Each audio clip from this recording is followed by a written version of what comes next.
Allez, on poursuit ce midi avec la découverte du Loir-et-Cher. On prend la direction de la Maison des Vins de Cheverny pour retrouver Alain-Georges Aymonnet. Bonjour Alain-Georges, la Maison des Vins, c'est la vitrine de l'appellation, évidemment, mais pas uniquement. Ah non, mais justement, je vais vous surprendre. Vous vous dites, il va être à l'intérieur d'une cave troglodyte, il va y avoir des tonneaux, il va y avoir des fûts, des treilles, etc. Pas du tout. Regardez, en fait, je suis en compagnie de Célia Couler, qui est la maîtresse des lieux, et je suis, écoutez, devant quoi? Comment peut-on les définir? Des bouchons géants? Des bouchons géants, oui. Alors, c'est du liège de bouchon? C'est bien du liège, oui. Et puis alors, il y a, je sais pas, sûrement un bec verseur, des lumières. Alors, expliquez-moi, qu'est-ce qu'on fait avec ça? Alors, ce sont des becs de dégustation automatisés. Le principe, c'est qu'ici, vous avez possibilité de choisir parmi 96 références qui sont à la dégustation chaque jour. Mais pour déguster, il faut un verre. Mais C'est votre ça. verre, il a quelque chose de particulier. Effectivement, il est équipé d'une puce électronique. Donc alors, démonstration, j'ai envie de déguster un vin, donc je fais ça tout seul. C'est ça, c'est une dégustation libre. Il suffit de vous munir du verre au préalable et ensuite de poser le verre juste au centre de la tablette.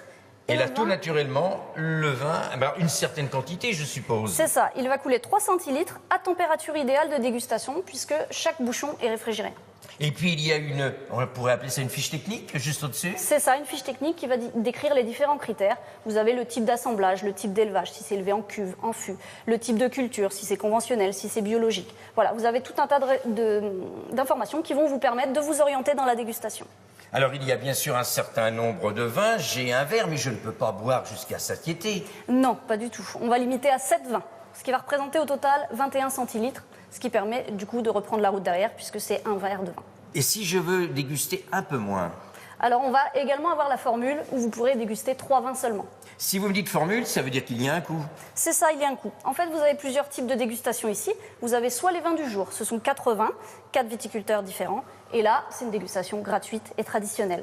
Ensuite, vous avez la dégustation via les becs de dégustation automatique, où là, il vous faut acheter le verre à 6,50 ou à 4 € qui vous permettront de goûter 7 ou 3 vins. Alors vous avez 2 appellations? C'est ça, 2 appellations, appellation Cheverny et appellation Cour-Cheverny. Alors, je pourrais vous dire pour vous provoquer, mais tout ça c'est un gadget. Combien avez-vous de visiteurs par an? On a environ 80 000 visiteurs par an. Et il y en a combien à peu près qui sont étonnés, surpris, ou quelquefois même qui font demi-tour en disant « non, c'est pas comme on s'y attendait ». Tout le monde est surpris, tout le monde regarde avec interrogation un petit peu le principe, mais c'est une manière quand même très ludique de déguster et ça plaît. Globalement, ça plaît, allez, on va dire à 90% des gens. Et tous les viticulteurs ont adhéré à ce principe? Oui, nous avons l'ensemble des viticulteurs des 2 appellations Cheverny et Cour-Cheverny. Alors on parlait des viticulteurs, alors vous m'avez dit une chose qui moi aussi m'a beaucoup étonné, c'est qu'il y a une application sur un smartphone par exemple. Exactement. Et là je vais entendre le viticulteur, il va me parler. C'est exactement ça. On a une petite application qui est gratuite et qui permettra aux gens d'écouter la description du viticulteur. Donc là, en l'occurrence, c'est même une femme de viticulteur.